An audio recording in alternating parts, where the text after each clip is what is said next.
क्या हॉर्मुज़ की जंग पूरी दुनिया को आर्थिक तबाही की तरफ धकेल सकती है? क्या अमेरिका ने ईरान के खिलाफ निर्णायक सैन्य अभियान शुरू कर दिया है? क्या इजराइल अब अमेरिका के साथ मिलकर ईरान पर सबसे बड़ा हमला करने की तैयारी में है? अगर ईरान ने हॉर्मुज़ बंद किया तो क्या दुनिया में तेल और गैस का महासंकट पैदा हो जाएगा? और क्या मध्य पूर्व अब उस खतरनाक मोड़ पर पहुंच चुका है जहां एक छोटी चिंगारी भी वर्ल्ड वॉर जैसे हालात पैदा कर सकती है? मध्य पूर्व में तनाव अब केवल बयानबाजी तक सीमित नहीं रहा, बल्कि जमीन, समुद्र और आसमान में खुला शक्ति प्रदर्शन हो चुका है।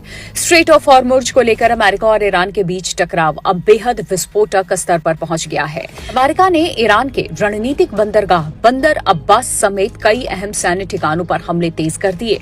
अमेरिकी सेना ईरानी drone network, missile launch sites, radar system और इस्लामिक रिवोल्यूशनरी गार्ड कॉर्प्स यानी कि IRGC के ठिकानों को निशाना बना रही है।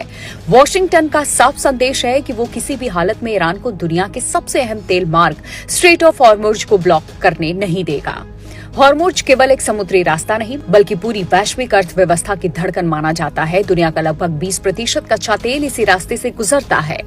सऊदी अरब, UAE, कुवैत, इराक और कतर जैसे खाड़ी देशों की ऊर्जा सप्लाई इसी जलमार्ग पर निर्भर है। अगर ये रास्ता बंद होता है तो पूरी दुनिया में तेल सप्लाई चेन बुरी तरह प्रभावित हो सकती है। विशेषज्ञ चेतावनी दे रहे हैं कि ऐसी स्थिति में कच्चे तेल की कीमतें रिकॉर्ड स्तर तक पहुंच सकती हैं, जिससे एशिया, यूरोप और अमेरिका तक महंगाई का नया संकट पैदा हो सकता है। भारत जैसे बड़े तेल आयातक देशों पर इसका सबसे ज्यादा असर पड़ सकता है।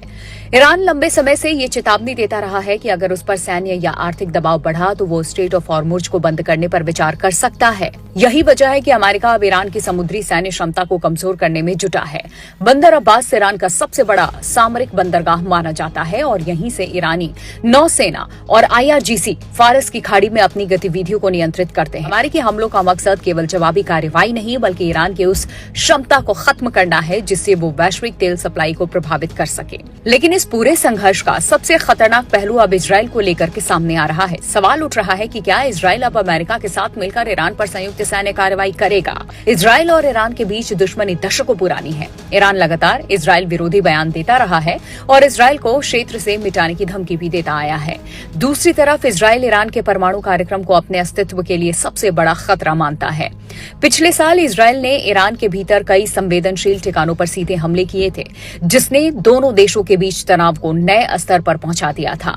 अब जब अमेरिका खुलकर ईरान के खिलाफ आक्रामक सैन्य अभियान चला रहा है, तब ये आशंका और तेज हो गई है कि इजराइल भी जल्द इस जंग में सक्रिय रूप से शामिल हो सकता है। इजराइल की एयरफोर्स को दुनिया की सबसे ताकतवर वायुसेना में गिना जाता है। उसके पास लंबी दूरी तक हमला करने वाले advance fighter jets, high precision मिसाइलें और अत्याधुनिक खुफिया नेटवर्क है।